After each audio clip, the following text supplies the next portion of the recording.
No intro. So, hey, welcome to Trap Souls Podcast. I am Ryan. I'm here with Steve from H-Town, Southwestern Ohio, I believe. Is that correct? Yes, I'm located in Harrison, Ohio. It's about 18 miles out of Cincinnati.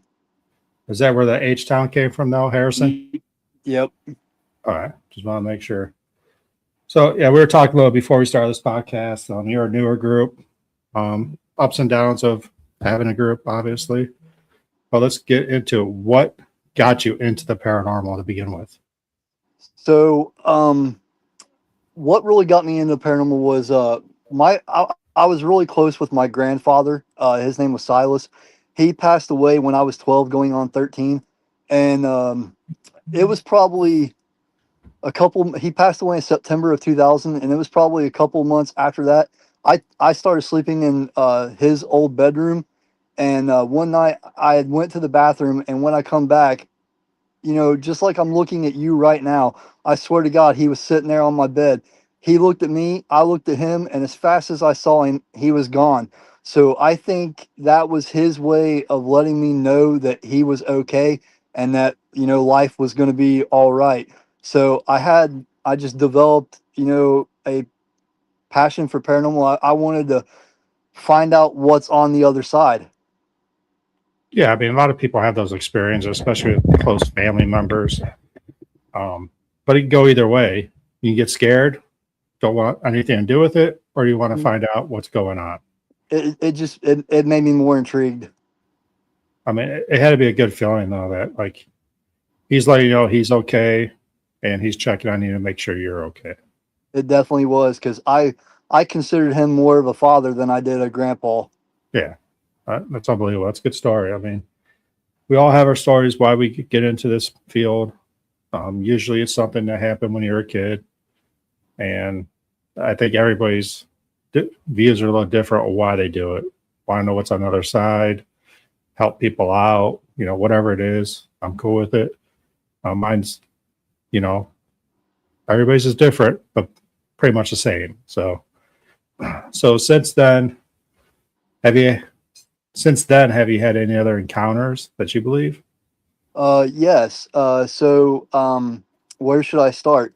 Okay, so living in Harrison, I lived in a mobile home park, and me and some friends, we were told that the woods outside of the mobile home park was supposedly haunted. So I bought some equipment, and we started, you know, doing basically just recorder sessions, and we started getting answers to what we were asking.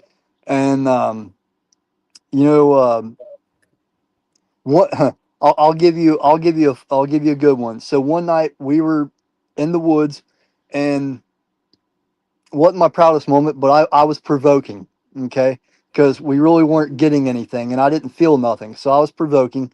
And it felt like somebody just hauled off and kicked me in the back of my right leg. I had two other people with me, and I went down on my left knee.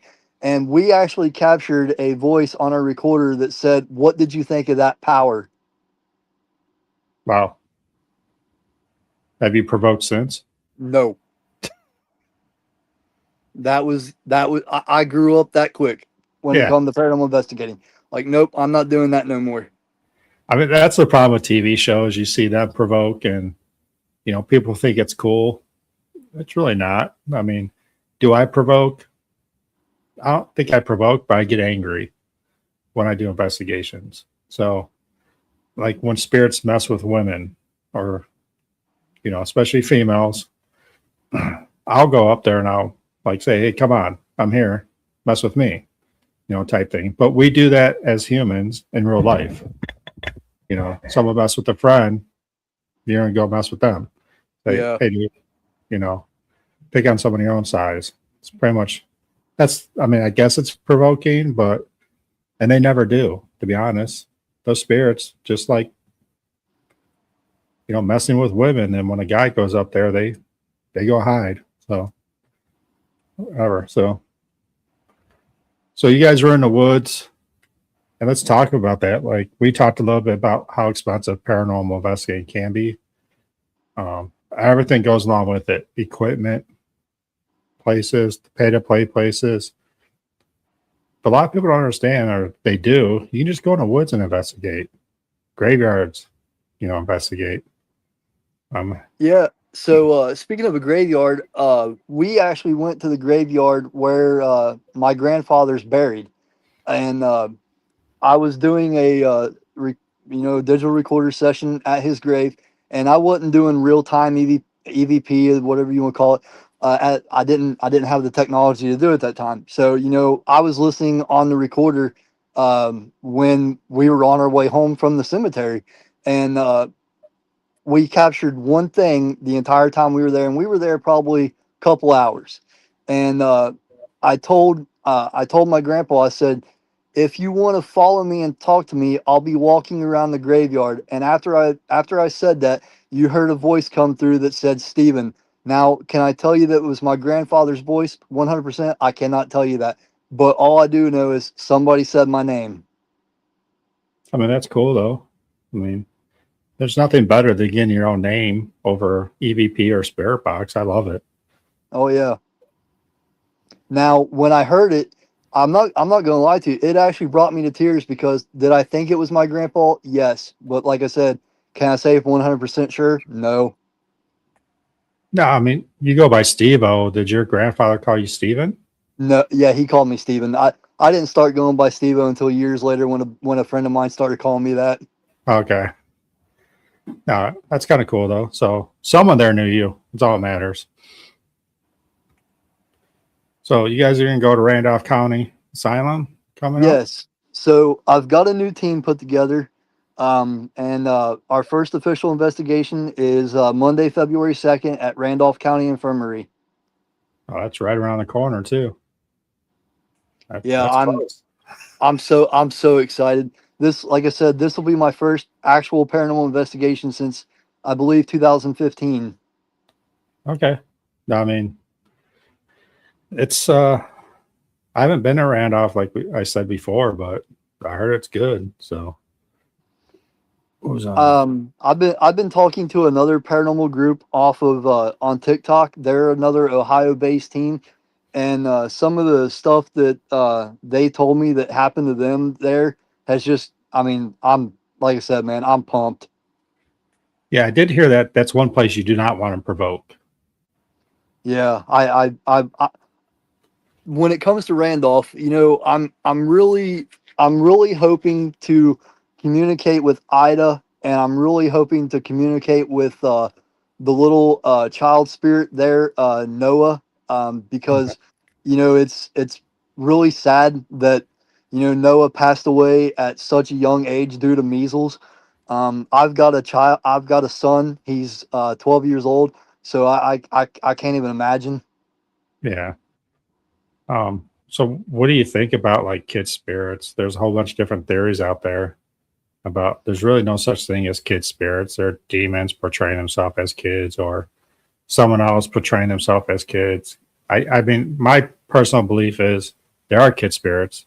It's just that people don't want to believe that there are kid spirits You trapped here. know, I'm with you on that one. When you watch the paranormal shows on TV, and they always assume that a child spirit is a demonic force or something like that. I don't pay no attention to that. I want to form my own belief, and if I come to the conclusion that it possibly could be a demon, or if it really is a child spirit, that's when I'll believe. Yeah, I mean, it's hard. We got Madison Seminary up here. I've been there 15 times because it's right down the street, and there's a supposedly a child spirit there named Sarah. I mean, you'll once you start going out there, you'll notice that majority of places have a spirit named Sarah for some odd reason. I have no idea why. Sarah's just a very popular spirit name, but for that's the one story that's held true up there is that she's a demonic spirit portraying herself as a kid so you can get close. I've been there 15 times. I've never had a feeling that it was a demonic spirit. No one in my group has ever felt it's a demonic spirit. I believe if it is a demonic spirit, you will know it's a demonic spirit. So, I mean, I've never ran into demonic, I don't think. I ran into some assholes, spirits, but nothing demonic. So, so I investigated Bobby Mackey's before it was torn down, Okay. and I don't know if you've ever had I don't know if you ever had the chance to investigate there before No. it was okay. So that place is like no other place I've ever been.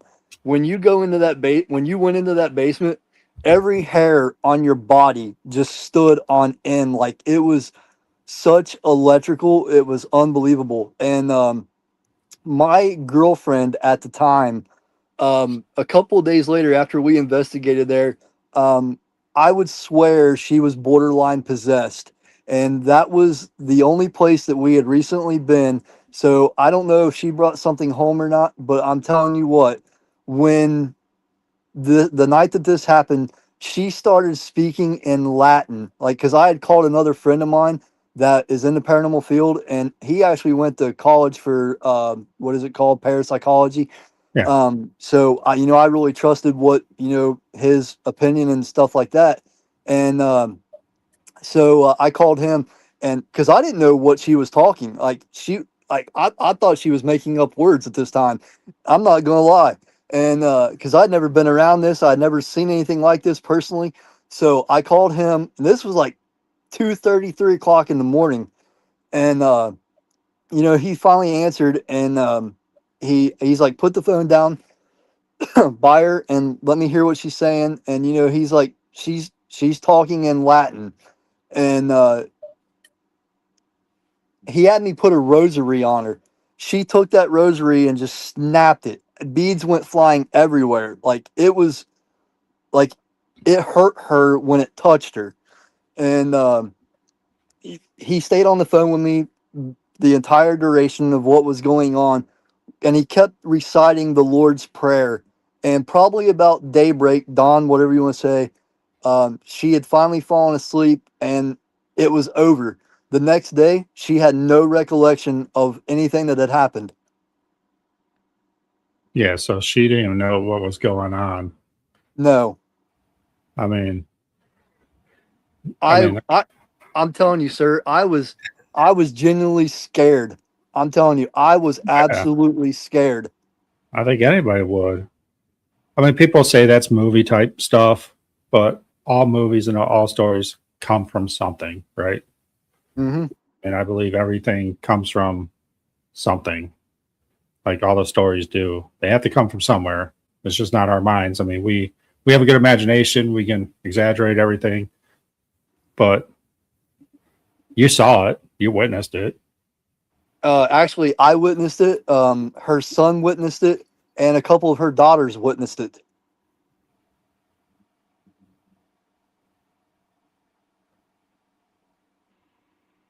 Uh, Sorry, this is a new thing that StreamYard has. I can put up the people's comments up there. I've never seen that before. So, uh, it's Phasmophobia. They're from the UK. What's up, Pabs?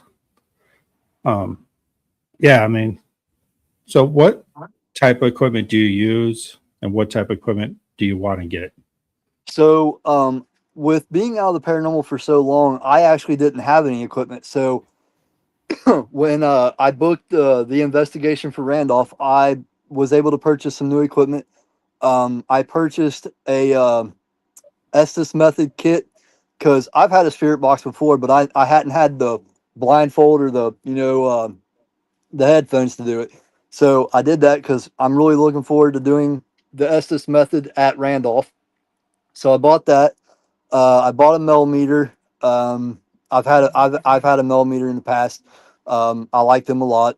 Um, and then I bought another another random EMF meter that was not a millimeter. I bought one of them, and then I bought a Zoom H4 recorder and a Zoom H1 recorder. Yeah, you're. Tell me how those zooms are after that investigation. I've been interested in those. You, My record, go ahead. My recorder's a $30 recorder I bought 15 years ago. So Um, what? So like watching Ghost Hunters, in the past, and watching Jason Hawes, and I really like Jason, and I respect him a lot for what he's done for the paranormal field. And he's used Zoom recorders forever now. yeah, So I've always wanted one, and I was finally able to get myself two of them. nice. No, that's cool. I mean, I've been looking at them. My recorder's my baby. I'm not gonna lie. I carry that. I can just go on an investigation with my recorder, and that's it. I mean, that So thing is as unbelievable. far as far as equipment that I want to buy, like you mentioned, um, three things stand out the most. I want a REM pod, even though I know that's a simple buy.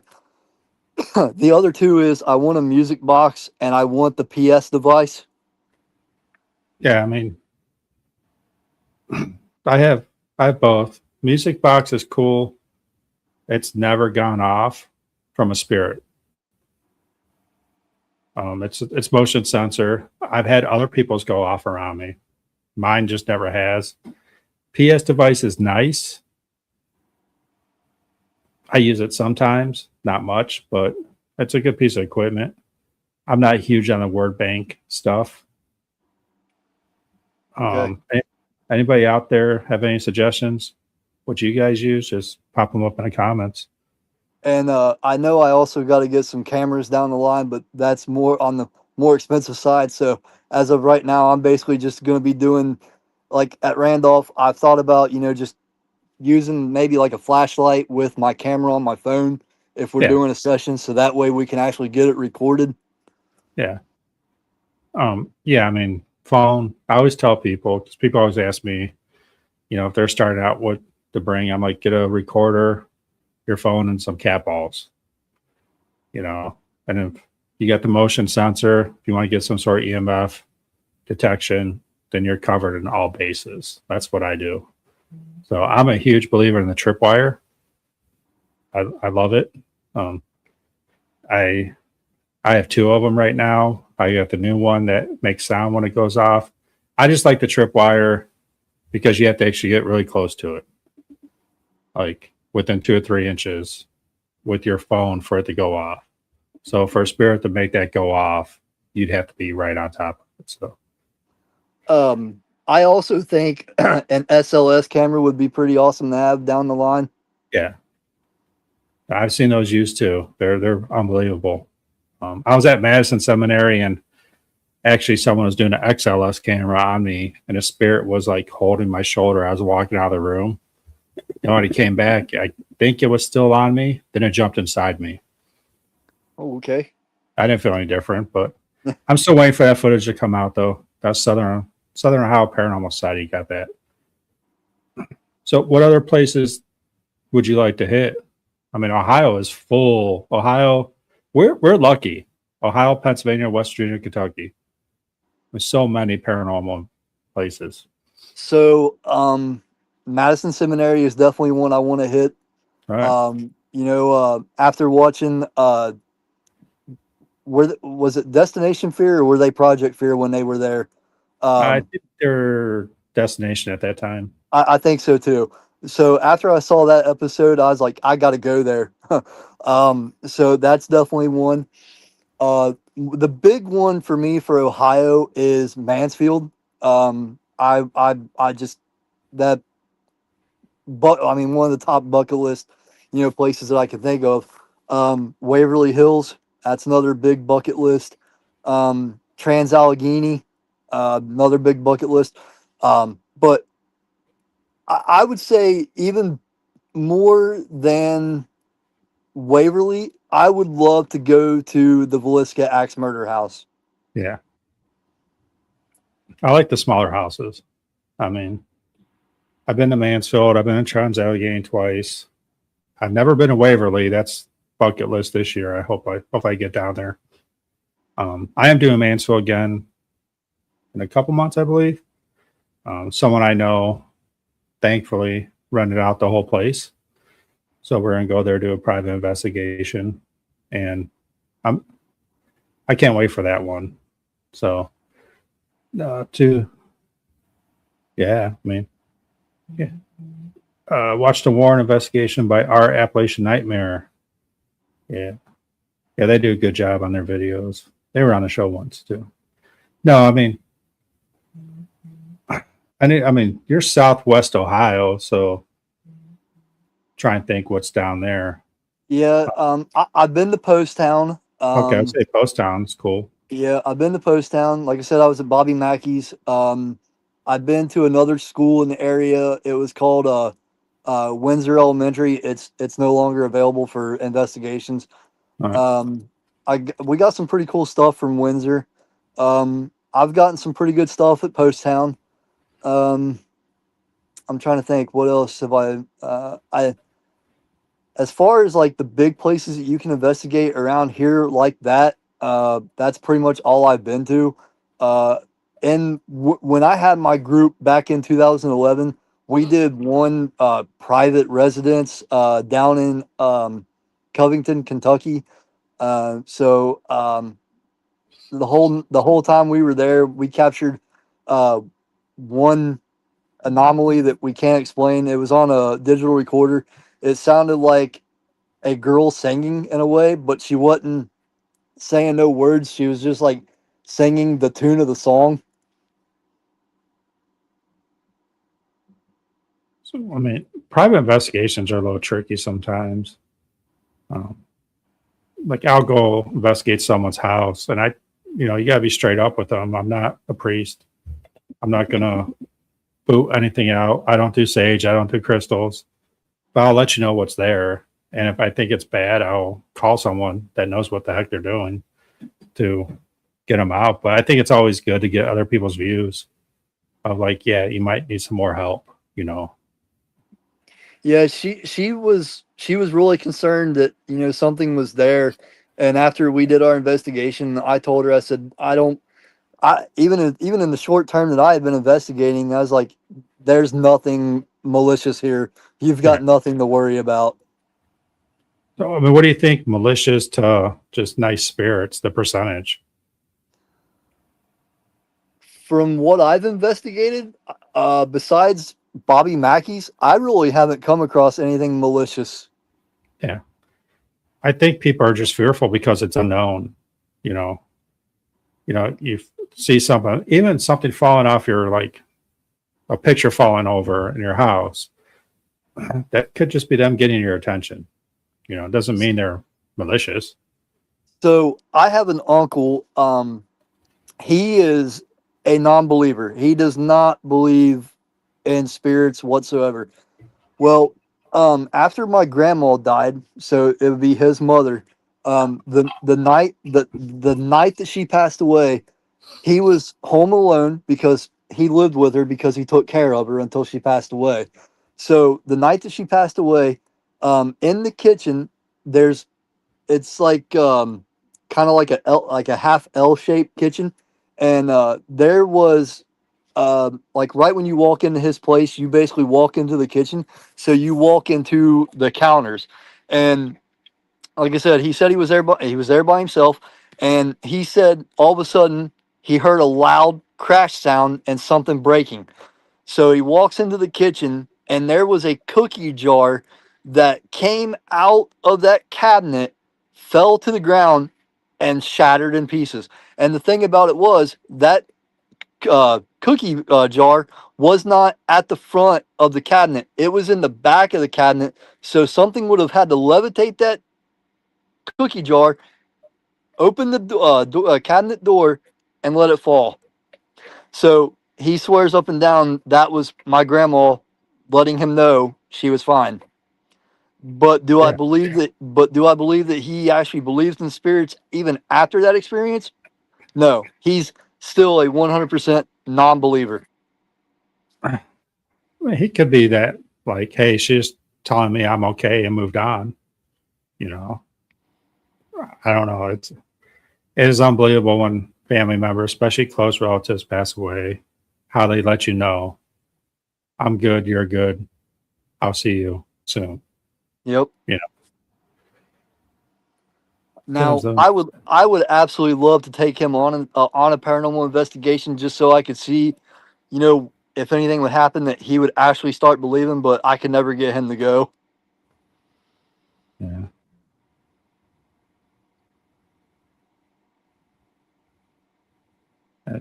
Perhaps that's true.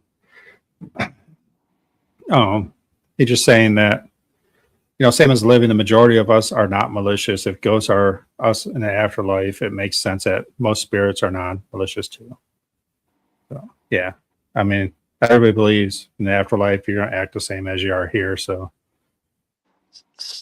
I got a question for you. So yeah. when it comes to intelligent haunts and residual haunts, what do you think makes a residual haunt? I think residual haunt is just their energy left behind.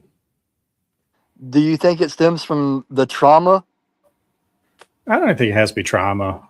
I mean, I never really looked that far into it, like trauma wise, but look at like Gettysburg. Gettysburg is probably the biggest residual place in the United States for sure.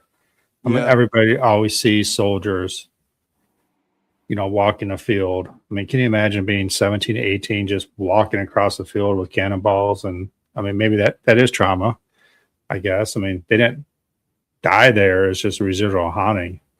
I think just the energy there is what keeps playing. So I believe I can't even put a percentage on like residual and intelligent.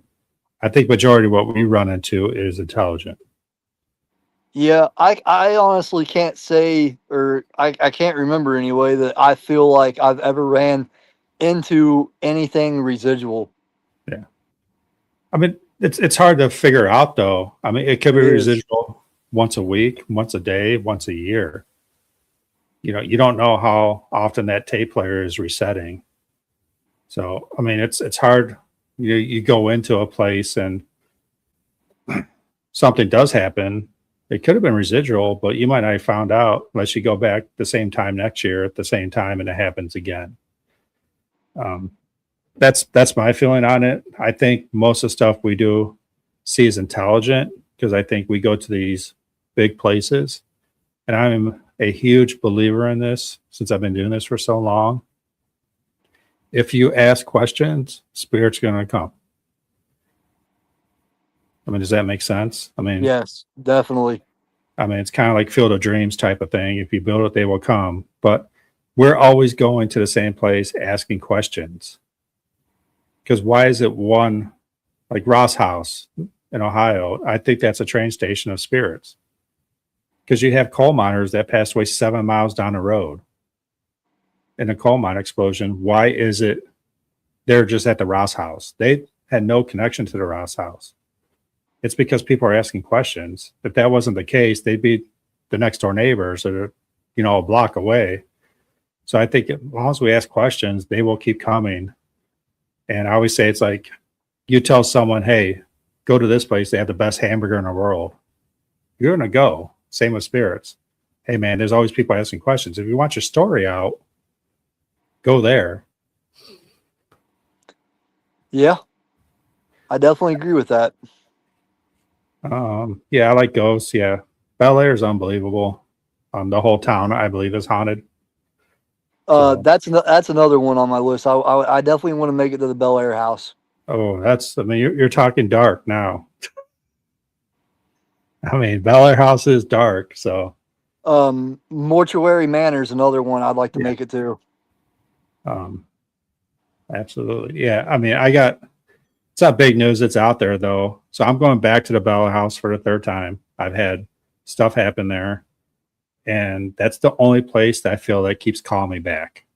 Like for some odd reason, I don't know why. I just want to keep going back to the Bel Air house. So I going with Nacho from Corona Ghost Chasers and Mandy from Ghost Sisters. And we're going to go try to figure this out. Mandy was nice enough to agree to come down and try to figure it out. She's a medium. So we're going to go try to figure some stuff out down there.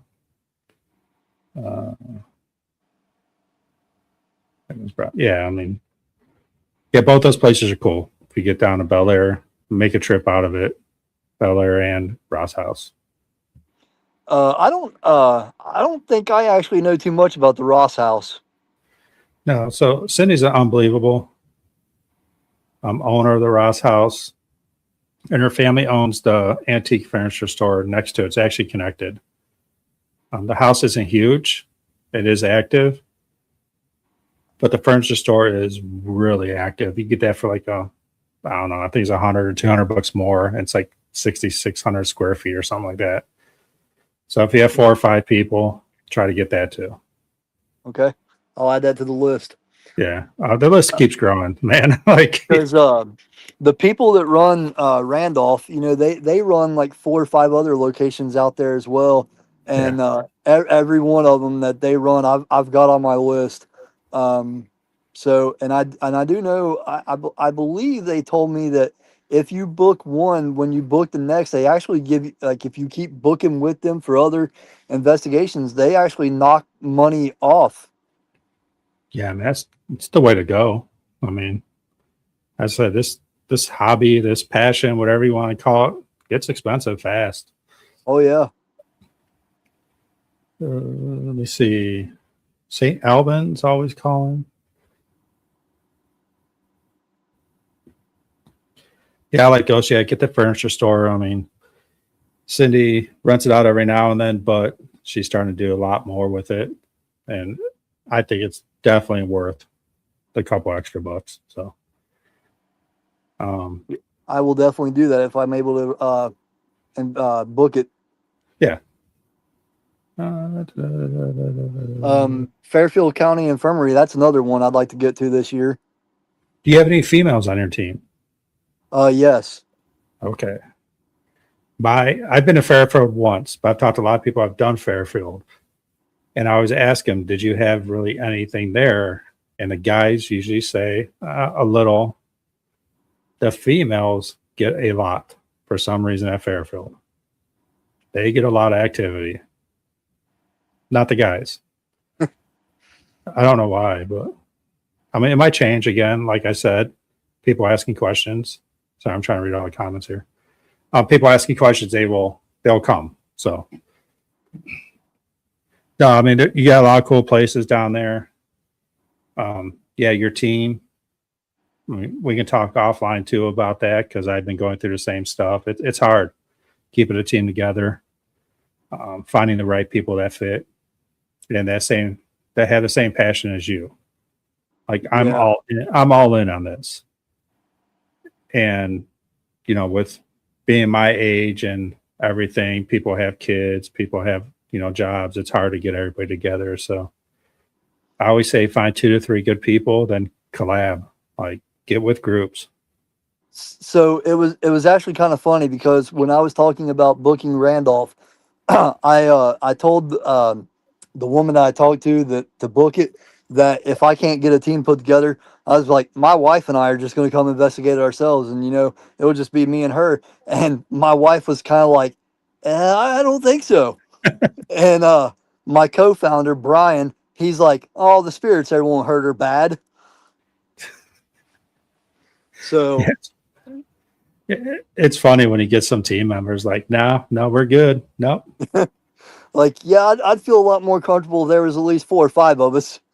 Yeah, I mean, Ohio's great. Pennsylvania's great. There's so many teams out there right now that love collabing, do some collaboration. Next time I book Madison, I'll let you know. I'll probably do it 2 or 3 times this year. Okay. I'll let you know if it lines up. Come on up. I run it out myself, and we just have a good time. I mean, that's what it's about. Like, I don't even care if I go investigate it. Like, I like just hanging out with everybody and having a good time. I mean, I'll lock myself in an attic for a couple hours. So, But at Randolph, I do know they have a jail cell there on the 2nd floor. So I told my co-founder Brian that I was going to buy some handcuffs, and he's getting handcuffed to the jail cell to do a solo session. what do you think about that? He said, absolutely not. No, come on. I told him that I was going to do a solo session in what they called the morgue. Yeah, I mean, make it a game. That's what I do. I make it a game. Somehow you do a drawing or a short straw. Hey, whoever picks short straw, handcuffed to the jail cell. I mean, 'cause when we that gives you the opportunity too. You're putting yourself out there too. when we were talking about Mansfield earlier, uh, I had okay. I'll refer back to my friend that I called about my ex girlfriend. His name's Dan, and I called. We were talking about going to Mansfield at one time, and he flat out told me. He said, "If we go," he said, "so your initiation." He goes, "I'm handcuffing you in solitary." Yeah, I'm not a huge fan of solitary there. It's too lit up because they got the prison next door now. It's pretty bright in there. Like I sat in Yeah, there for a while, yeah. Like I said, I've never been there, so I mean, I've only seen it on the paranormal shows. but I did get some cool EVPs from solitary. So just because it's light doesn't mean that spirits aren't there. Yeah, V, I'll get a hold of you. Let me know when you're coming up to Madison. I mean, I think you still have my email. So in a few weeks, I was wondering if you would be interested in meeting up. And yeah, definitely. Yeah, let me know when you're coming up. All right. So besides that, what else we got going on? I mean, so how many's on your team officially now then? You got me and my co-founder. I guess you can consider my wife. My wife said she'll do it when she can. So there's three of us. I've got another woman. Her name is Mindy, and her husband. And then I got my friend Tyler. Okay. Are any of you sensitives or I mean every team has one. I I think don't. I think we're all sensitive in some point. If I would have to say anybody would be, it would probably be my wife. Okay. Um, I would. Yeah, I would. I'd feel more like she would be the sensitive. All right. And we'll keep going with that. Do you guys do anything to like protect yourselves before or after? You know, to be honest, when I've done paranormal investigations in the past, I really haven't. I've never done anything. All right. I don't either. I mean, my faith is what keeps me protected. That's what I believe. So, I will say, for most of the investigations, I've always wore like a cross necklace, so you know I'll keep it around my neck. yeah. I mean, a lot of people are into saging and crystals and prayer and stuff like that. So, Yeah, I haven't done any of that. um, you never know. There might be a point in time where you're thinking, maybe I need to. Yeah, always a possibility. Yeah. I mean, I've had people that never done it, then they've had one instance and like, oh, I was talking to Manny from Ghost Sisters and we talked about bringing stuff home. Are you ever scared about bringing a spirit home, like an attachment? You know, I was never scared of that until we did Bobby Mackey's. So after that, um, you know, we tried to. I never really went back to any place that I had heard that you know something dark might be there, because I was afraid you know I might bring something home. Because um, I've lived I've lived in a home that was haunted, and it it wasn't fun. I like investigating the paranormal. I don't want to live with it. Yeah. I mean, there's a lot of people that get like equipment and they will not test out at their house ever. I won't do that either. They will never investigate their house. But there's also people out there that investigate all the time their house. And there's, again, it's probably just nice spirits that want to be known. So they just investigate. Either way, I don't investigate my house. You know, something that just popped into my mind. You were asking about equipment that I bought. I totally forgot. I also bought the dead bell. Does it work? I haven't gotten it in the mail yet. I mean, well, let me use the portal on a house. Nice. Um, so the one company that sells a dead bell, they seem to put the little mechanism inside backwards. So if it doesn't ring loud, take the top off and flip that thing around and glue it back down.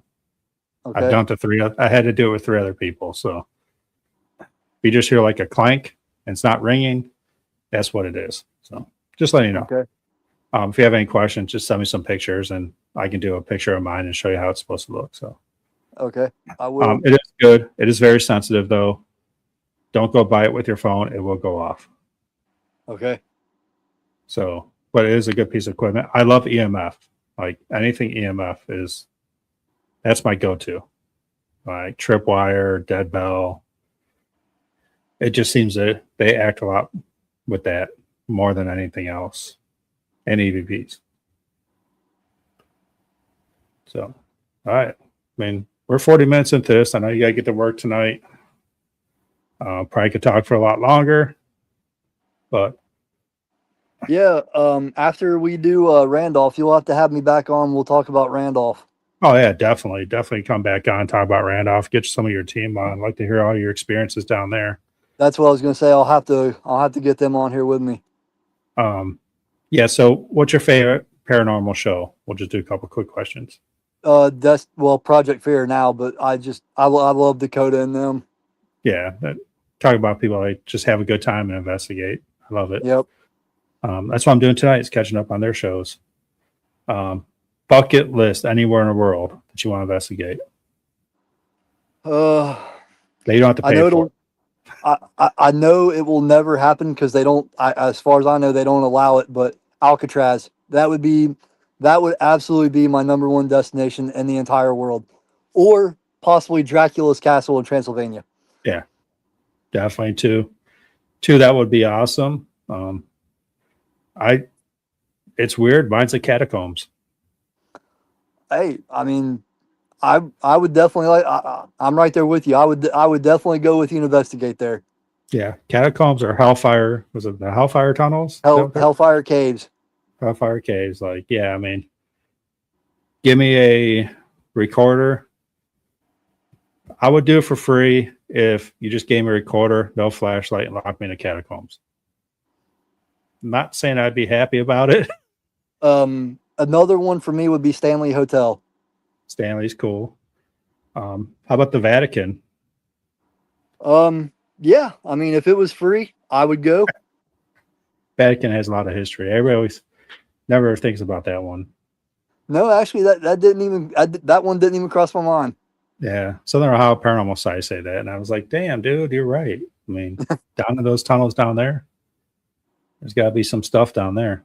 All right, what else we got here? Another one would be Pennhurst, and I mean, I know the stuff that's going on with Pennhurst right now, but I was actually at Pennhurst back in 2014 for a public hunt. We were only allowed in 3 buildings. We were allowed in the Mayflower, the Devonshire, and I believe it was the Franklin. But my group we only went in the Mayflower and the Devonshire because it was in March and it was like 5 degrees inside the buildings.